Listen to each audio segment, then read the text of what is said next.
Vamos para o Evangelho, depois a gente vai para a segunda leitura, que é da carta de São Paulo aos Colossenses, no capítulo 3, que tem o mesmo sentido. Não muda o sentido. Você vê que toda a liturgia ela gira em torno de um ponto. Né? Lucas 12, 13 a 21. Naquele tempo, alguém do meio da multidão disse a Jesus: Mestre, diga ao meu irmão que reparta a herança comigo. Jesus respondeu: Homem, quem me encarregou de julgar ou de dividir vossos bens? Quem que me encarregou? Não é minha missão. Né? E disse-lhe: Atenção, tomai cuidado contra todo tipo de ganância. Todo tipo de ganância. Porque mesmo que alguém tenha muitas coisas, a vida de um homem não consiste na abundância de bens. E contou-lhe uma parábola. A terra de um homem rico deu uma grande colheita. Ele pensava consigo mesmo: o que vou fazer? Não tenho onde guardar minha colheita. Então resolveu: já sei o que fazer. Vou derrubar meus celeiros e construir maiores. Neles vou guardar todo o meu trigo junto com meus bens.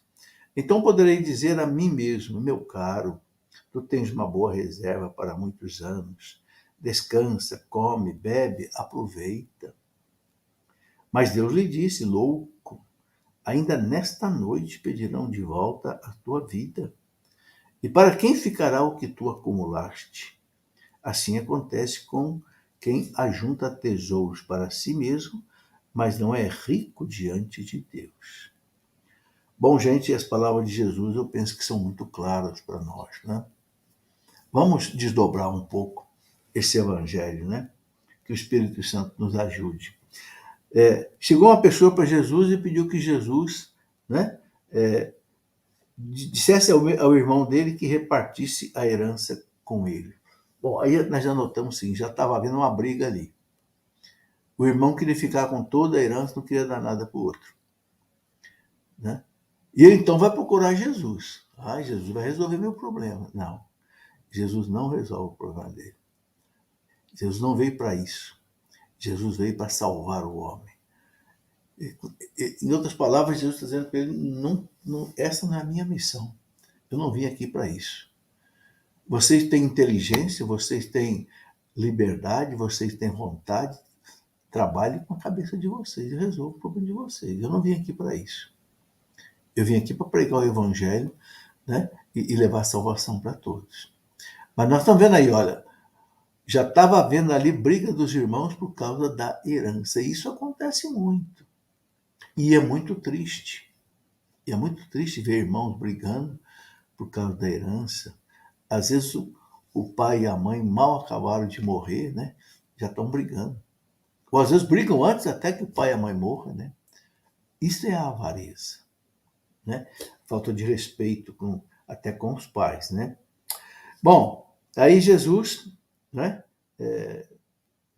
começa a falar para eles: atenção. Jesus sempre usa um fato, né, alguém que procura ele para alguma coisa, para deixar uma explicação importante. Aí ele deixa, né? Atenção, tomai cuidado contra todo tipo de ganância. Ganância é a pessoa só pensar no dinheiro. Né? Tudo que ela faz, todo tipo de ganância. Ela quer ganhar, quer levar vantagem em tudo. Né? É uma fraqueza da natureza humana, né? Porque mesmo que alguém tenha muitas coisas, a vida de um homem não consiste na abundância de seus bens. E não consiste mesmo. A vida do homem não consiste na abundância de seus bens. Quanta gente que tem muito dinheiro, mas não resolve o problema. Né? Tem tanta gente muito rica que às vezes sofre um acidente e fica paralisado por resto da vida. Pode a família ter todo o dinheiro do mundo que não resolve o problema. Outro muitas vezes contrai um câncer, às vezes na juventude, às vezes tem todo o dinheiro, mas não resolve. Então isso que Jesus fala aqui é muito sério, muito sério. Né? Mesmo que alguém tenha muitas coisas, muito dinheiro, a vida de um homem não consiste na abundância de bens. Ou seja, não ponha a sua vida depositada nos bens. Mesmo que você tenha bens. Tem um salmo que diz assim: se aumentar o número da tua riqueza, dos teus bens, não ponha nela o teu coração. Jesus fala que onde está o nosso tesouro, aí está o nosso coração. E a boca fala daquilo que está cheio o coração. Né? Onde está o meu tesouro, está meu coração. E a boca fala daquilo que está no coração. É fácil a gente conhecer as pessoas, né?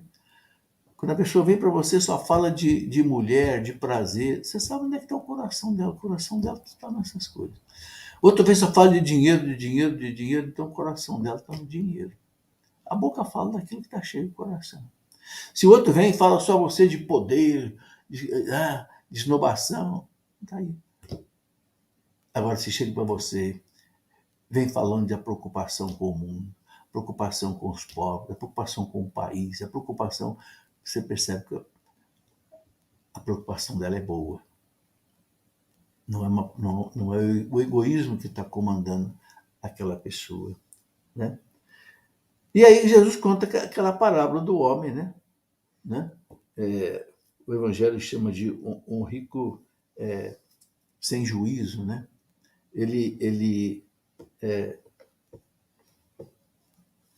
Só pegar aqui o texto certinho. Esse rico insensato, né?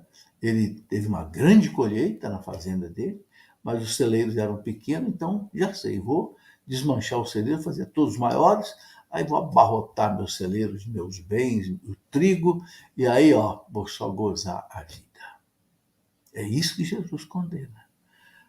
Muita gente só pensa, eu vou trabalhar, quando eu estiver lá aposentado, aí, né? Vou só gozar a vida. É isso que Jesus condena. E aí, meus irmãos, muitas vezes, quando a pessoa aposenta, aí ela já está desgastada. Ela não consegue nem usufruir do que ela guardou. Entende? Não consegue. Porque vem a idade, vem o cansaço, vem as doenças, vem as coisas. Então, a gente não pode viver nessa perspectiva. É o que Jesus quer ensinar para nós. Isso é uma fraqueza de todos nós. Nós temos que pedir muito a Deus que tenha misericórdia de nós, que arranque de nós todo o apego ao dinheiro, toda a preocupação de querer colocar a segurança no dinheiro. Lá no Sermão da Montanha, lá no capítulo 7 de São Mateus, Jesus fala, né? Não vos preocupeis com a vossa vida, porque o Pai do céu cuida das aves dos campos. O Pai do céu cuida dos lírios, das aves do céu, dos lírios dos campos. Não vai cuidar de vós, que são filhos. Né? Então, a gente confiar na providência divina, não ficar arrancando os cabelos, né? Deus vai providenciar. Vamos rezar, vamos pedir, vamos trabalhar. Vamos fazer a nossa parte, que Deus vai fazer a parte dele. Né? Então, isso é muito importante. Continua aqui Jesus, então, dizendo, né, para esse homem, né, que falou para a alma dele, né, descansa, come, bebe, aproveita. Não, gente, o cristão não foi feito para isso. O cristão foi feito para amar a Deus sobre todas as coisas e amar o próximo como a ti mesmo. Né? Claro, a gente tem o direito de vez em quando tirar umas férias, descansar. Né? Mas descansar não quer dizer você só ficar aí comendo, bebendo. Não. Descansar é você mudar de atividade. Né? Deixar um pouco as atividades que você faz todo dia, que cansa, né? E você ir para um outro descanso. Mas não quer dizer que você não vai deixar, que você vai deixar de rezar, você vai deixar de fazer o bem, você vai deixar de... Não, você vai fazer outras atividades que descansam, um passeio, uma caminhada, né? Tudo bem, para descansar e voltar. Então, o descanso, o lazer, as férias, tem que ser um meio, não um fim. Eu não posso pensar, na vida inteira, eu só quero, como diz aqui o texto do Evangelho, né? Descansa, come, bebe, aproveita. Não. Isso tem que ser um meio. Eu tenho que comer, descansar, para eu poder continuar trabalhando. Então, o problema disso não pode ser um fim, tem que ser um meio. E o meio, ele é passageiro, não é uma coisa permanente. E aí, Jesus termina o evangelho dizendo uma coisa aqui, também muito forte, né? Assim acontece com quem ajunta tesouros para si mesmo, mas não é rico diante de Deus. Não é rico diante de Deus, né? Quem é que é rico diante de Deus? Quem faz o bem, né? Quem faz o bem. E eu estava aqui preparando essa reflexão e, e eu, né, fui lendo aqui e eu vi que Deus coloca aqui vários remédios contra a avareza, a ganância, né? Primeiro, os santos dizem, se a gente lembrar da morte todo dia, a gente não se torna avarento, a gente foge do pecado. Veja que o que Jesus coloca nessa parábola, na mesma noite a sua alma será pedida. E aí? E aí você vai chegar diante de Deus de mãos vazias. Só pensou em você, só viveu para você, não pensou nos outros, não viu o sofrimento dos outros, né? Então várias coisas ajudam a gente a vencer a avareza. Primeira coisa é a esmola, né? É o desprendimento. Se eu sou egoísta, se eu sou avarento, se eu sou ganancioso, então qual é o remédio para isso? É o contrário, é você abrir mão das coisas, né? É o desprendimento, né? E a esmola ajuda a gente a ser desprendido. Eu até selecionei aqui algumas passagens interessantes, né? O livro de Tobias é muito interessante. O velho Tobit, pai de Tobias, fala para o filho umas coisas interessantes. Lá no livro de Tobias, capítulo 4, no versículo 7, ele diz assim para o filho: dá esmola dos teus bens e não te desvies de nenhum pobre, pois assim fazendo, Deus não se desviará de ti. Que bonito, né? Se você não se desvia do pobre, o pobre que precisa.